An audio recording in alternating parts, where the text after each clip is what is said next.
Baltimoras katehisms, 21. stunda par slimnieku svaidīšanu un ordinācijas sakramentu.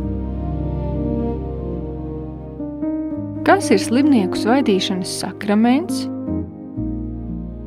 Slimnieku svaidīšana ir sakraments, kas ar priesteri veikto svaidīšanu un lūgšanu dod veselību un spēku dvēselē, un dažreiz arī miesai, kad slimības dēļ esam nāves briesmās.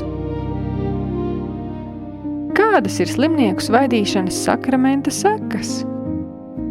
Slimnieku svaidīšanas sekas ir mierināt mūsu slimības ciešanās un stiprināt mūsu pret kārdinājumiem, piedot ikdienišķos grēkus un šķīstīt mūsu dvēseli no grēka paliekām, atjaunot mūsu veselību, ja Dievs to atzīst par labu.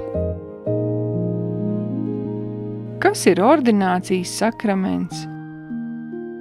Ordinācija ir sakraments, ar kuru tiek ordinēti bīskapi, priesteri un citi baznīcas garīdznieki un saņem varu un žēlastību savu svēto pienākumu pildīšanai.